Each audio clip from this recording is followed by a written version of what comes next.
Okay, so here's a video of the MT52 and the MT100. I'm gonna do a bit of a comparison video there. Kind of how they came through from the years there, and some improvements they've made, and also different pricing and stuff like that.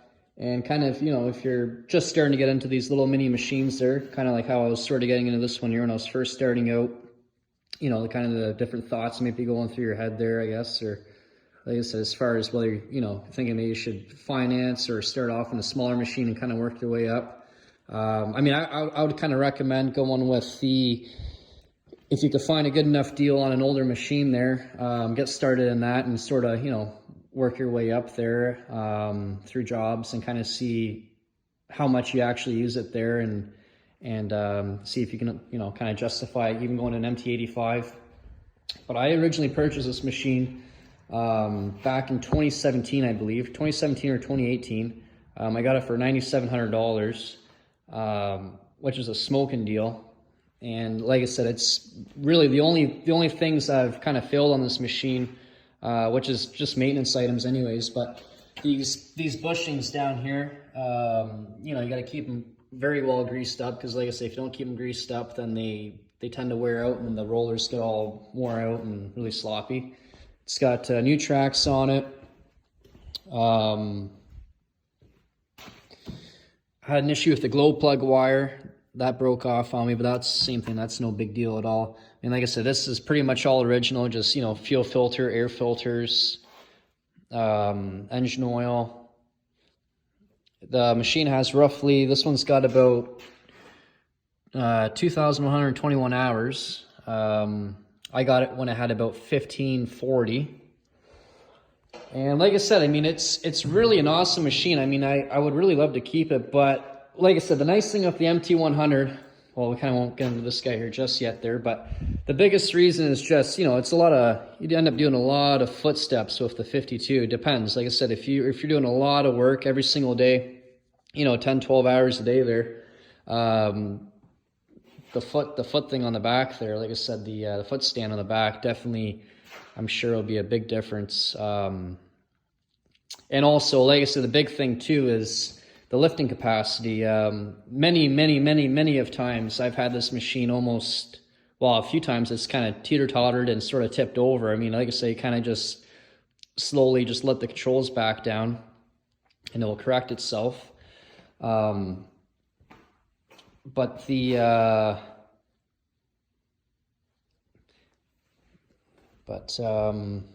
no, like I said, yeah, pretty much, like I said, you can kind of make it work. It will safely lift up 520 pounds, but, can you lift 1,000 pounds with an MT52?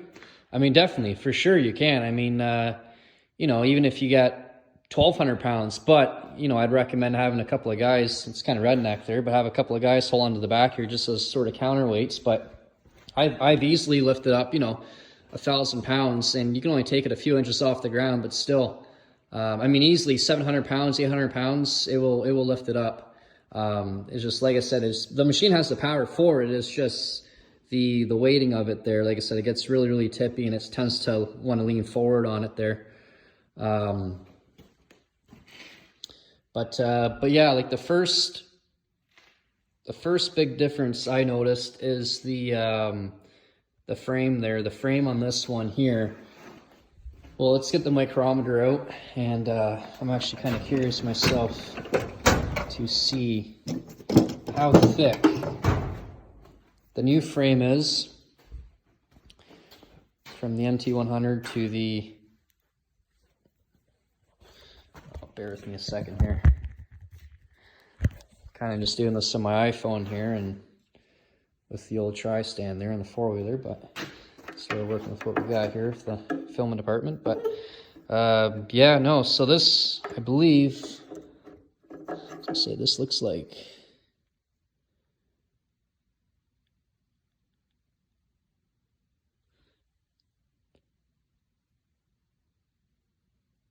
yeah, I would say it's a hair above ½ inch there.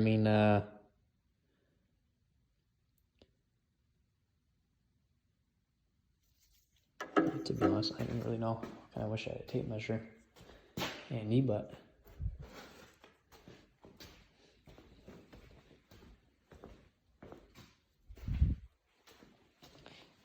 But yeah, anyhow, this frame here, like I said, I would say it's probably about almost half an inch. A bit more, actually. I'm just kind of curious here to see.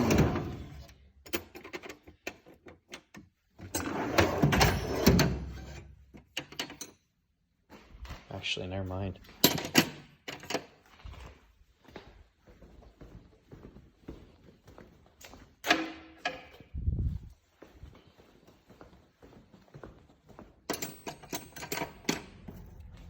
Let's see.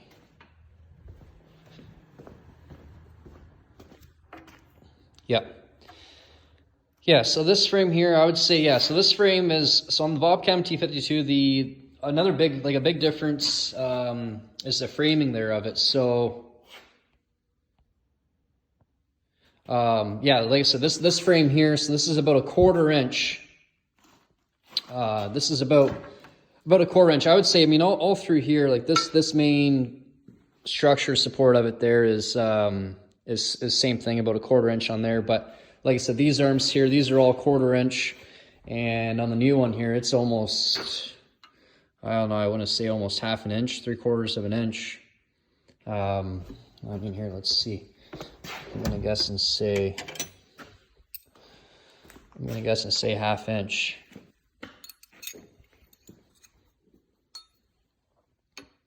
Once again, kind of some redneck measuring ways there, but yeah, like I said, you can see that's a half inch wrench, and that's the thickness on that frame. So they really beefed it up compared to the 52 there. But so anyhow, so another big difference. I mean, I'll try not to point out the obvious stuff here too much. I mean, there's a couple of things. Like I said, they're very similar machines. I mean, they're very different, but also very similar. But another big difference is the greaseless rollers down here.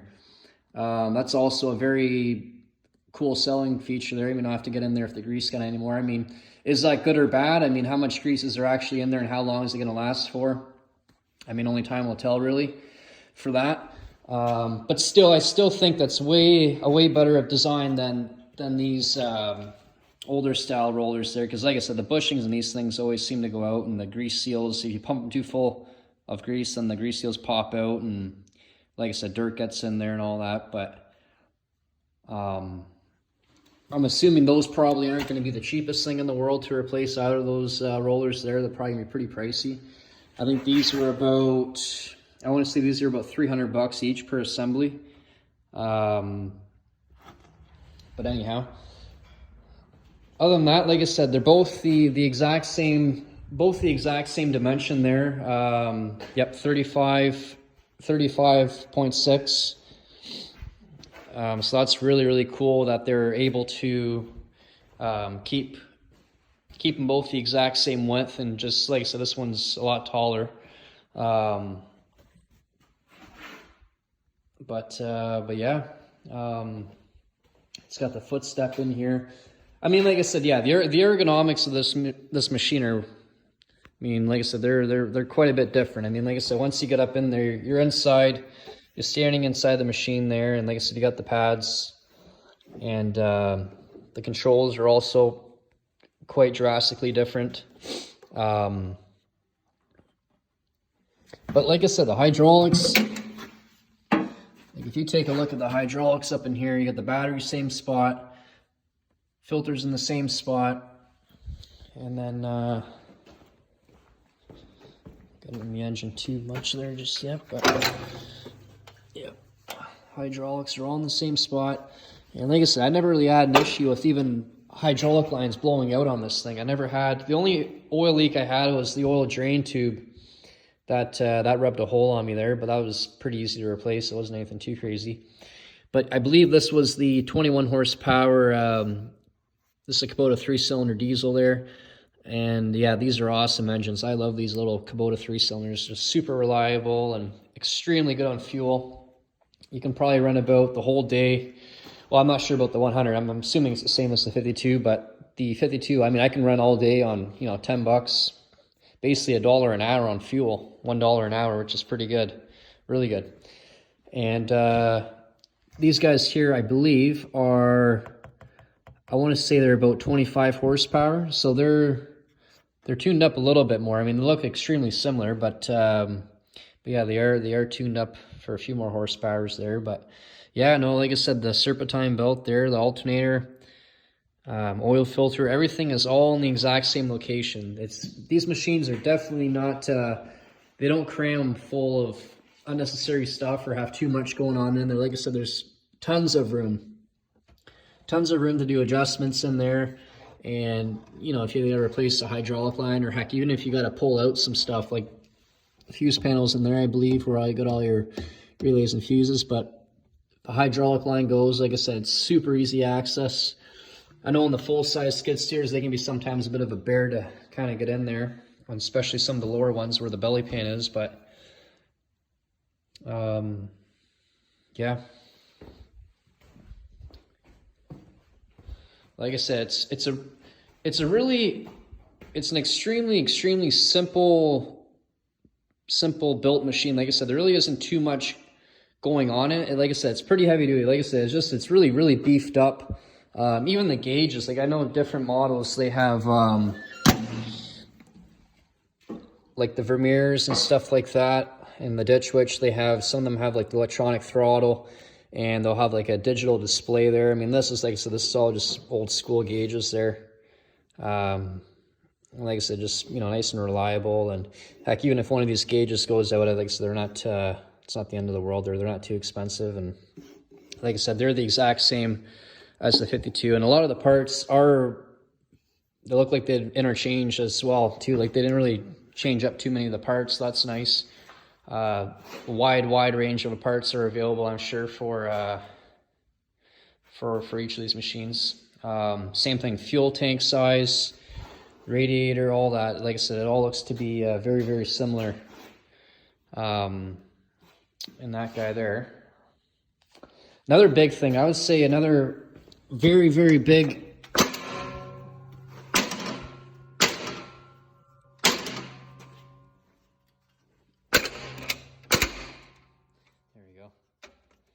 That's the thing with the older machines. Sometimes, you know, you gotta get a little bit technical with them. But the ground clearance, is, I don't know, I want to say about 4 inches.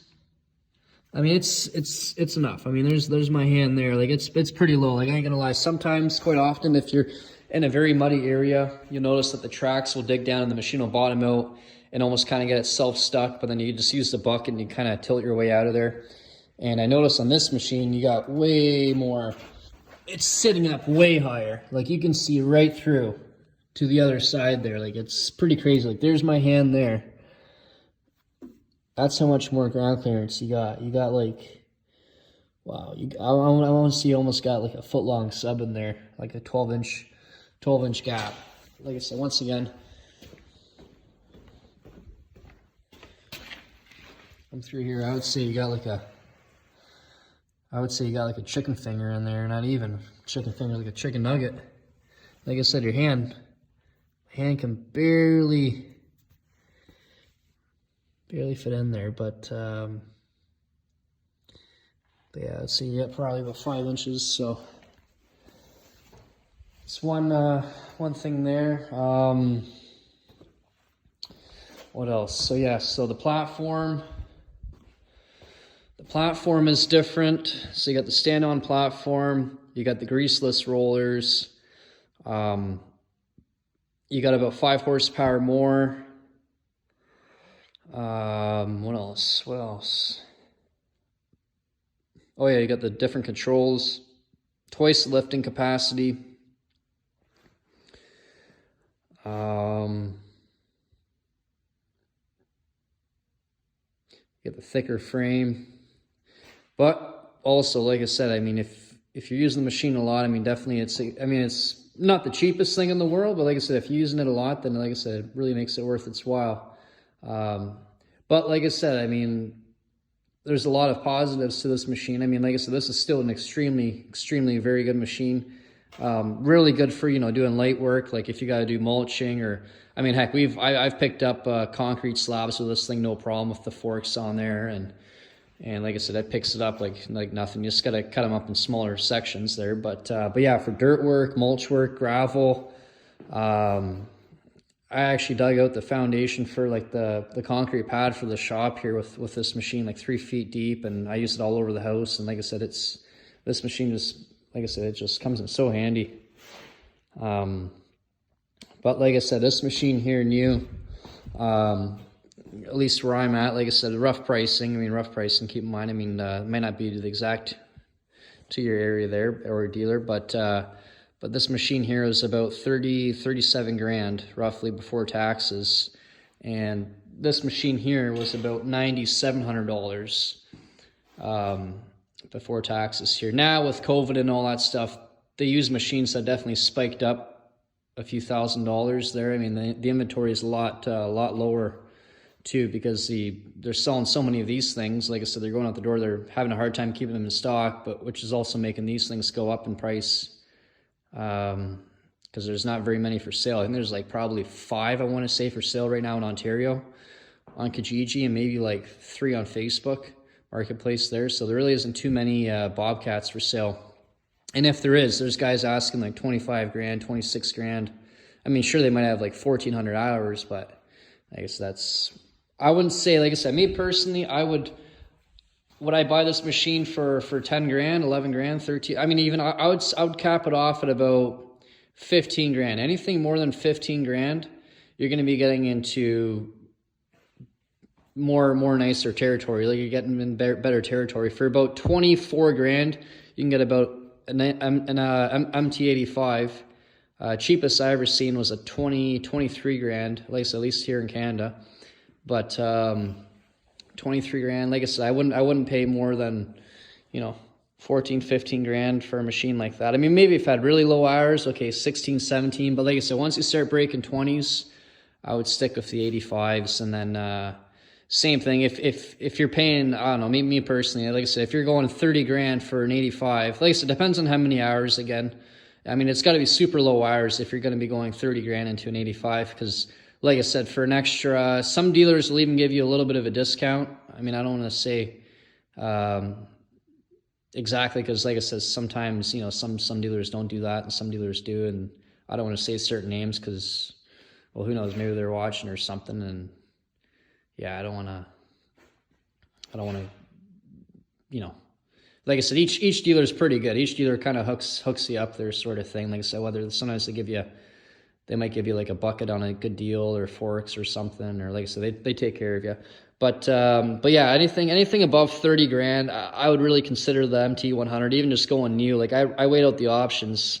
They had one there, a used machine, and it had 1,300 hours on it. They wanted 23 grand, and yeah, I just thought that was, I mean, like I said, unless you're paying cash, okay, that's a different deal. But if you're doing, if you want to do financing, you're paying 5%, 5% financing.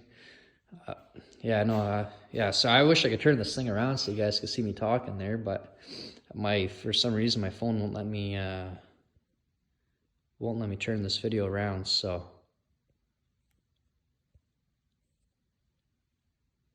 Yeah, that's weird. I was trying to figure it out there now, but yeah, like I said, for some reason, so I just got to kind of point at the machine here and just talk as I go. But yeah, they have one there for 23 grand. By the time you do 5% financing, you're out the door for, you go 23 grand, your taxes, you're probably at the door for 28, plus the financing. You're probably going to be about like 33 grand after you do your interest and stuff for 5 years, even if you want, 5%, 5 years. Like I said, you're only a few grand off from an MT100, and then at least you got a 1-year warranty, brand new machine. You kind of know what's going to be done with the maintenance there, and still, even with the 85, there still is some differences. I believe on the 85, I still think on the MT100 you have the bigger frame, you have the greaseless rollers. What else? Other than that, I would have to have an 85 here, but I think that's the biggest. The biggest difference is just the frame is beefed up. They can lift up a little bit more. Obviously, they have a counterweight there. The greaseless rollers, that's like a few $1,000 upgrade on its own right there. I would say, like, that's pretty good right there. But